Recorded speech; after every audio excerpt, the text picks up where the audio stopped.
labas na eh. So pag naging full-fledged doctor na ito, ng pamangkin ko, Dr. Camila Hope El Chico Docena. Congratulations. Congratulations, Ate Dawn Garcia. Good morning. Si Attorney Benjamin Tolosa Jr., ang legal spokesperson po ng House Prosecution Team at one of the counsels for the prosecutors. Magandang umaga sa inyo, Attorney Jay. Kaya pahabak.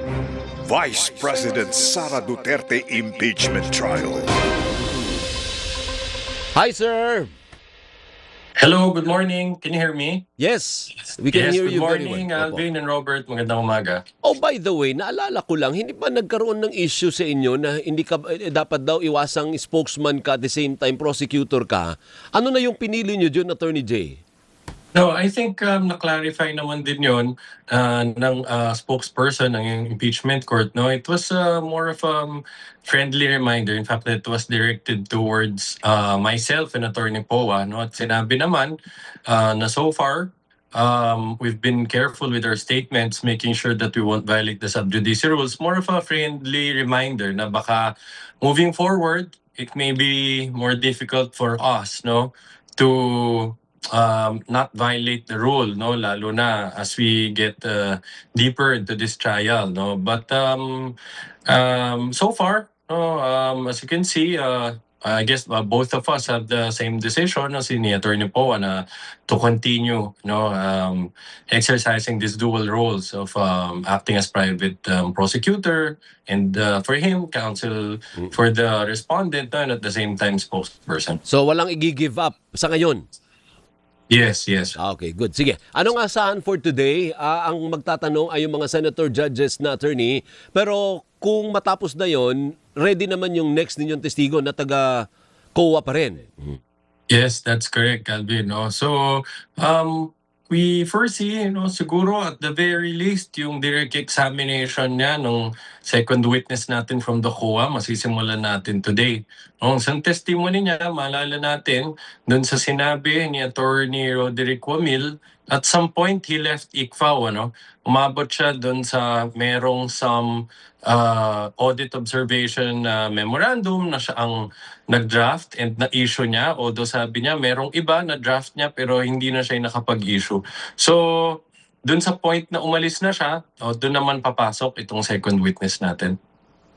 Attorney, kahapon, doon sa naging cross-examination, parang ang lumalabas doon, wala namang nabulsang pera ang Vice President. Wala namang ni piso na napatunayan na inilagay sa kanyang kaban. Diba? At legal ang pagkakaroon noon. Parang ganun ang in-emphasize. At legal na meron din namang ang pagkakaroon ng confidential funds. Kasi nga yung dating VP na binanggit din nila, meron din naman. Binay. VP Binay. Anong sagot po dito ng PROSEC? Sige, imahin natin yon, Robert. No? Unang-una yung dun sa legal naman, na meron namang ibang vice presidente na nakatanggap niyan dati, no, assuming that it's true, no, currently on record hindi pa yan, no, dahil yung napakita lang kahapon, meron daw ng 2014 na bigyan din ng pondo, but sabi nga ni Attorney Wamil, hindi niya alam if it was actually used or it was liquidated kasi wala siya na encounter na yung liquidation reports nito sa ICFAO. Anyway, assuming na nagkaroon, but that's not the point. Ang point kasi dyan is, hindi naman natin kino-contest dito yung fact na nabigyan nga siya, no, ng confidential funds. Ang pinag-uusapan dito, yung accountability dito sa public funds na to. Ang katanungan dito na kailangan masagot ay, nagamit ba itong daang-daang milyong peso na halaga ng confidential funds para dun sa mga purposes, no, na exclusive purposes allowed under the joint circular governing this kind of funds, no, at na liquidate ba ito ng tama? At the end of the day, napatunayan ba na yung sinabi nilang mga beneficiaries or recipients nitong amount, napatunayan ba nila na talagang natanggap nila, no? Second, about dun sa what you've mentioned na mukhang lumalabas naman na wala naman napunta sa bulsa ng Vice Presidente, no? At the end of the day, that's a question that will be determined by the impeachment court. But what I can say is, I can direct you to the answer of our witness about this, no? Sabi niya, maliwanag dun sa joint circular dyan, kapag hindi nakapag-liquidate, no, yung tao na accountable dito sa public funds na ito, ang presumption under the law dyan, no, it creates a prima facie evidence na na-misuse yan o used for personal purposes. No? At ang sabi nga niya, lumalabas na hindi na-liquidate. No? Opo. So, but again, ayaw natin pangunahan. Of course, meron pa rin namang tsansa na makapagpresenta ng sariling ebidensya ang depensa at hindi pa rin naman kami tapos sa pagpresenta namin ng ebidensya namin po ako dito. Ano bang dapat malaman ng taong bayan? Kasi ang pinapalabas ka ako, tinanong ko rin si Jokno kanina nito, ng mga supporters ng Vice President, hindi naman binulsa, hindi nyo naman napakitang ibinulsa eh.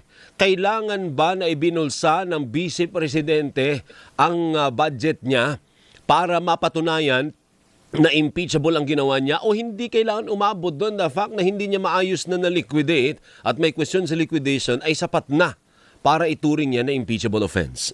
Tama ko yun, Alvin. Dahil nga, hindi natin kailangan mapakita pa na yung mismong pera yan pumunta sa bulsa niya or bank account niya. Bakit? Ang sagot dyan nandun sa mismong joint circular, no?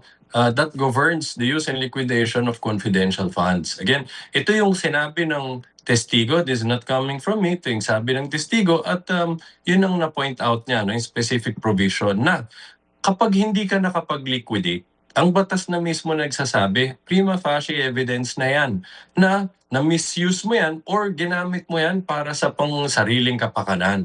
Ibig sabihin nito, ang burden ngayon nandun sa accountable officer para patunayan niya na hindi. No? So, kung hindi siya makakapag-liquidate ng tama, yan na ang presumption ng law. Opo, sige. So ganun pala yung ganun pala ang dapat Hindi isipin naman direkta. Oo, hindi naman direkta. Pero may isa pa kasing parang pinsan nitong akusasyon na to. Susunod, yung accumulation naman ng ill-gotten wealth. Kasali yun sa susunod, hindi ho ba?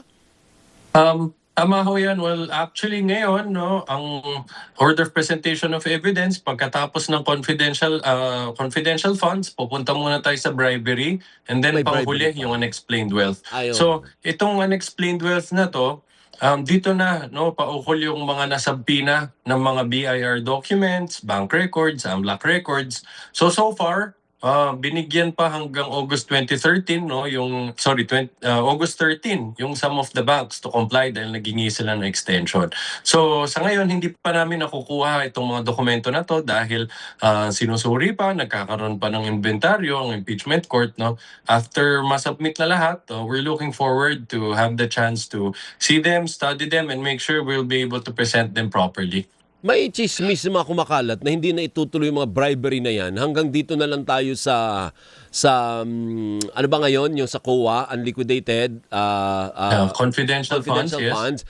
Tapos yung dulo, Oo, yung ill-gotten wealth. ill-gotten wealth. Hindi na ipupursigi yung alleged bribery. Totoo ba yun, attorney?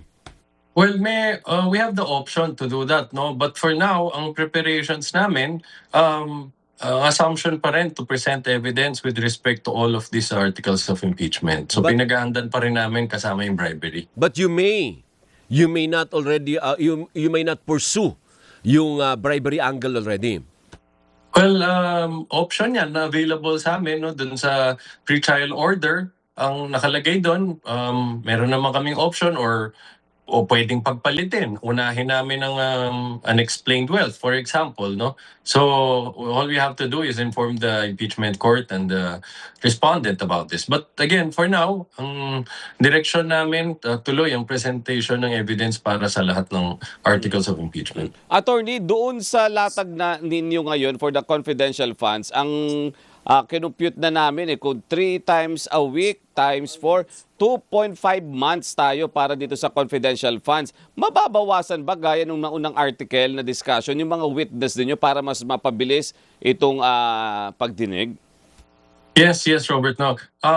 Well, case-to-case basis talagang nung nature talaga ng testimony ni Attorney Wamil, medyo mabusisi talaga, no. Kailangan explain ng mabuti yung proseso ng liquidation, no? At ano yung mga, inisa-isa kasi niya, nakita natin yung mga lahat ng discrepancies or mga issues na nakita niya dito sa liquidation reports na sinumite both no Office of the Vice President and Department of Education. But maalala din naman natin, nung doon naman sa presentasyon ng mga bank managers, mas mabilis naman no yung naging takbo no ng paglilitis. So pipilitin pa rin natin no na hindi na ma-exhaust yung entire 30 days na binigay sa atin to Opo, present opo. evidence dito ho sa confidential fund. So pipilitin namin hindi na iupo lahat ng witnesses namin dito no tulad ng ginawa namin sa threats.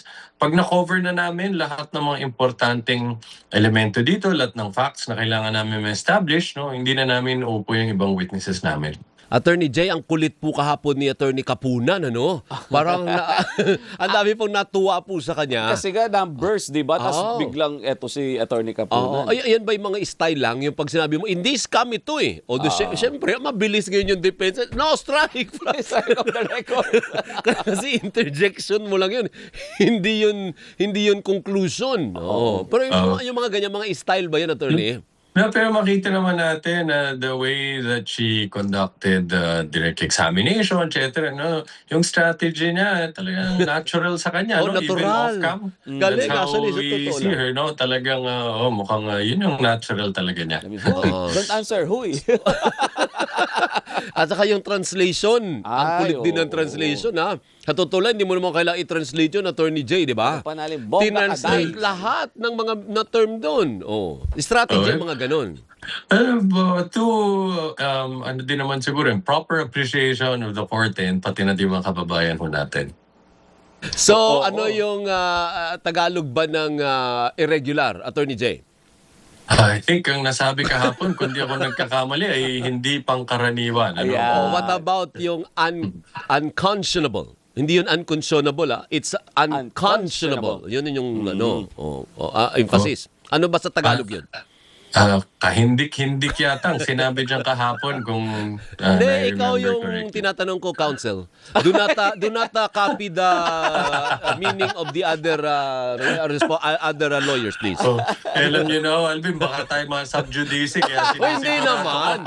Discussion lang naman ito. Wala naman tayo sa loob ng korte, di ba? Ay, na-define Tama na naman. naman, tama naman. Or baka siguro, hindi ka tanggap-tanggap. Ano? Hindi, masyadong Mabait. mild, yung hindi ka tanggap-tanggap. Mas okay yung kahindik-hindik. Yun pa yung ginamit yan ni nga, mas Attorney Virgil. eksakto. Kahindik-hindik. Ano? What about karimari-marim? Pwede ba yun?